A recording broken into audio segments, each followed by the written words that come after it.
All Blacks have gotten their win over Wales, folks, to end the tour on a bit of a high, 52-26. It feels it's around about where the predictions were at. A whole bunch of tries for the wingers, though. Tom Rogers for Wales. No matter the result, hat-trick against the All Blacks is a pretty nice one. But yeah, the boys out wide. Rees-Zammit on the board. Rhys gets a double. Caleb Clarke. The outside backs getting on the tries for days. Ruben Love as well for the ABs. So, yeah, a whole bunch of tries in this one. I feel like Wales needed a bit more ball. And your line out, restart, a little bit costly. The All Blacks attack was able to go through lots of phases. It wasn't always pretty. But when they finally found those often just one-on-one moments, a guy like Caleb Clarke quite able of busting a tackle to go over for a try. But yeah, go through the key events and the stats, and you guys can let us know your thoughts before we head off to watch the Springboks taking on the Irish. All Blacks, all the ball to start the game. They ended up getting Caleb Clarke on the board 4 or 5 minutes in, and Wales hard to touch the ball. Regathering a couple of Cortez Ratima kicks. Assiratti, the big Welsh prop, goes offside, concedes a penalty. All Blacks line out, hands through the back line, and Ioane to Clarke finishes it off in the corner. 7 points to nil lead. Perfect start for the ABs. And the Welsh crowd were loud the majority of the game, but that had them quiet for a short time, but not for long, because they did bounce back pretty well. It was the perfect reply. Perfect reply. And one thing about Wales in this game, I feel like, is when the All Blacks made mistakes, they were able to punish a few of them. Again, they didn't have enough ball, and when they did have ball, sometimes they were guilty of chucking it away at line-out time and whatnot. But this one is just the All Blacks, again, more possession, end up throwing the ball to Rees-Zammit, so it's a bit of turnover pill for the Welsh guys. They put up a high ball. Again, it's Rees-Zammit involved because he beats D-Mac to it. It's been an area of weakness in the All Blacks game for a wee while. They get the ball wide. Dan Edwards has a touch. And Tom Rogers gets his first of 3 to make it 7 points apiece. The crowd right back into it. The quiet period did not last long. Things to cheer about. To the point where the All Blacks, for their next attack, end up opting for a 3-point. A bit of respect shown to the Welsh side because it's all tied up. It's 10 points to 7 when D-Mac takes one. And to be fair, D-Mac's kicking from the tee in this one was pretty sweet. Very, very good. Very good night with the boot for old D-Mac. Wales did have a chance to reply a couple of times, potentially go in front when New Zealand conceded a penalty to breakdown, but first one ends up losing a line out, so it's a missed chance. And the second one, they take the line out, but then as Rhys Carre, the big prop, he goes close. Another big prop gets over the ball in Pasilotosi, and he wins, I think, the only turnover of the game. Credited anyway, so he gets himself over the ball after making a tackle. The big tight head, literally a very big tight head, but a couple of chances sniffed out for the Welsh lads. Imagine if they got in front. Crowd would have been really loving that. A few penalties, though, conceded the breakdown from Wales. Alex Mann gave one away. They do go on a yellow card warning. Fortunately for them, in the first half, Wales, they don't get the card, although they would get a couple in the second. But yeah, New Zealand kicks pushing Wales back as they are under a bit of that kind of discipline pressure. Satiti has a huge carry from a goal line dropout for Wales. I love seeing guys just go hammer and tongs at it. Too often it feels like they're faffing about looking for space, but not Satiti. And then, from that kind of territorial pressure, the All Blacks are able to finish it off.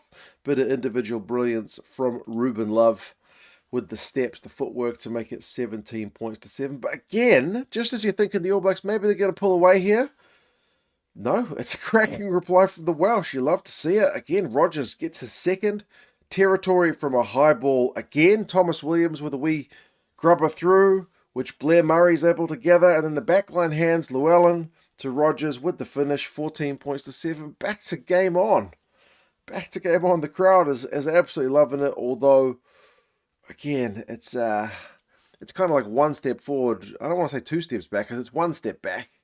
They just don't take the restart clean, Wales, which means the All Blacks immediately go back on attack. They concede another penalty. The All Blacks line-out move is a bit ugly, but Tamaiti Williams just bundles about 3 Welsh guys over the line with him another move from a big prop. So we've had all the props in the action. We got a prop on the scoreboard with that try. So 24-14 at halftime. There is a bit of handbags going into the sheds. I don't know what that was about, but it's still, that's game on. It's still only a 10-point game at halftime. The All Blacks have had 67% of the possession, though. They've just had so much ball. But that's a hell of a conversion rate for Wales, given what little pill they have had. Their lineout's not been operating that well, though, 71%. Imagine a couple of, given their success rate down the All Blacks end, imagine if they've been taking their own ball. Clean breaks is 4-5 to the All Blacks, so it's only one in it. Defenders beaten, though, is 24-6. And if you think about it, like the Love try, the Tamaiti Williams try, there's just guys not being able to stop All Blacks guys in the contact one-on-one. Second half, though, Tom Rogers gets his Harri to start it. It's pretty quick, and it's an All Blacks mistake. Ruben Love, who's a guy we've been wanting to see a lot of, and he showed some of his potential with that try in particular, but he gets charged down. Good pressure from Dafydd Jenkins to charge him down the big lock. And, then winning a high ball contest again from that possession, Wales. And the back line, Llewellyn finds Tom Rogers again. We're at 24-21. So you feel like the majority of the pressure here is on the All Blacks, guys, because they are supposed to be massive favourites here, but we're back to a 3-point game. But, geez, they can't catch a restart. It's annoying. It means New Zealand go right back on the attack. They've got a chance down Wales' end. 13 phases, and we get a couple of tries TMO'd. First one's Clarke, again beating defenders, but fortunately for Wales, there's a knock-on in the build-up. Then we get Will Jordan with one TMO'd. He's, it's a messy line-out. It's with advantage. They do send Will Jordan over, like, individually kind of brilliant, I suppose, if you can call it brilliant when he doesn't end up getting the try. They say initially it's a try, but when they TMO it, the TMO interestingly says, yep, just go with your on-field decision. I don't have anything to call it. But then Holly Davidson kind of overturns her own try by saying, well, I saw the grounding, but what I'm seeing on the screen shows me he was initially held up. So the grounding I've seen must have been kind of a double movement, basically. So it's back for advantage for the AB. So it's 2 tries TMO, third time lucky. The All Blacks do get it done. It's pretty relentless phases. The cross kick to Will Jordan is a bit off the mark, but Rico is able to gather it anyway, and despite Dan Edwards' best defensive shift, Rico is able to kind of twist his body over the line. So 31 points to 21, back to that 10-point lead, and you feel like this is kind of where the game gets away from Wales. Maybe it's to be expected given, it's often after the 50-60 minute mark that there is a bit of separation between the sides. Back on the yellow card warning after some penalties conceded. 16 ugly phases from the ABs. Weren't getting a lot of go forward, but Gareth Thomas, no arms tackle, gets himself yellow carded. So versus 14 players, what can the All Blacks do? Well, they can score. Numbers out wide. Rhys has only just come on for Ruben Love. I would like to see Ruben Love play the 80, but he'd been subbed. Seba Rhys over out on the right wing, 38-21. And, Wales. A chance to kind of stifle the All Blacks' momentum. Man in the bin. Lose another line out, so it's another error from them. And then Taine Plumtree, as they've come back to 15 men, he gets himself yellow carded for a high tackle on Will Jordan. They do review it and say that it's not a red because there's a sudden change of height. Not much of a sudden change of height. Not that I was looking for a red card, but it wasn't a heck of a lot of change of height. So Plumtree gets himself put in the bin, and the All Blacks punish 14 men again. 10 phases, width out to Rhys. He has to wait for the final pass, but he's able to use his guile and footwork to go over. So 45 points to 21. The game is starting to get away from Wales here. Rees-Zammit did get one in reply, which is kind of like a let's have the final say to give the crowd a bit of a consolation to go home with. Rees-Zammit's one-handed diving finish as Caleb Clarke's trying to tackle him is a magnificent finish for Wales to get them 26 points on the board, but the All Blacks didn't want to concede the consolation, I guess, because they had the consolation of them of their own. Well, it's an extending lead one rather than a consolation, but Will Jordan does take a high ball. This time they get the ball wide, Leicester Fainga'anuku, and then it's who got the final one? Caleb Clarke. Caleb Clark out on the left wing. So make it a 52-26. So, yeah, I don't think there's any real eyebrows raised by that performance. Wales getting 4 tries from their wingers, 3 to Tom Rogers. Is pretty cracking. Rhys coming off the bench getting a brace.